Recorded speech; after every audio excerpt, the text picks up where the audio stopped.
President Trump says he has a new strategy to fight the 16-year-old war in Afghanistan. One way or another, these problems will be solved. I'm a problem solver. And in the end, we will win. The president used a primetime speech in front of U.S. troops last night to suggest more Americans will be sent to the war zone. Now, that's a big reversal from his position as a candidate. Mr. Trump insisted his support for the embattled Afghan government is not open-ended. Major Garrett is at the White House with how the president hopes to succeed where the last two U.S. presidents struggled. Major, good morning. Good morning. For years, Donald Trump told America Afghanistan was a waste of time, blood, and treasure. But after months of discussions with the Pentagon and the CIA, President Trump will not only stay in Afghanistan, but increase the U.S. troop presence. Now, there was talk of a harder line against Afghan corruption and Pakistan's welcome mat to terror groups, but very few specifics and even fewer benchmarks.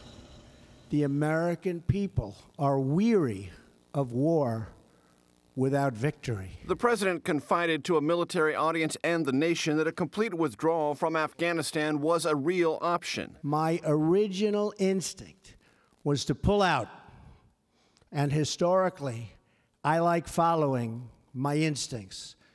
But all my life, I've heard that decisions are much different when you sit behind the desk in the Oval Office. President Trump said he inherited a bad and very complex hand, but that the risks of abandoning Afghanistan were too high. Terrorists who slaughter innocent people will find no glory in this life or the next.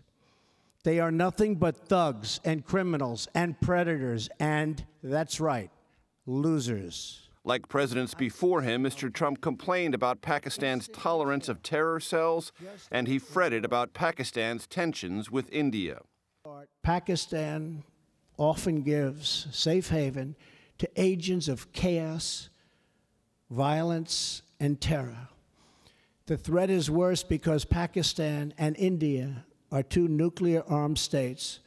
Significantly, the president did not specify how many troops he will send to Afghanistan. Advisors say the number could rise to 4,000. But with the fighting season expected to end this fall, their impact may not be seen until 2018.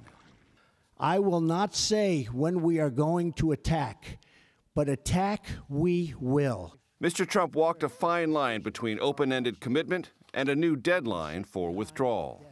We are not nation building again. We are killing terrorists. However, our commitment is not unlimited, and our support is not a blank check. NATO nations are also expected to provide more troops and a bit more financing. The White House said repeatedly this new strategy will be judged on its results, not held to a timeline, but asked to describe what, quote, winning will look like. One senior advisor said only, we will know what progress looks like. Bill? We'll know it when we see it. Major Garrett, thank you.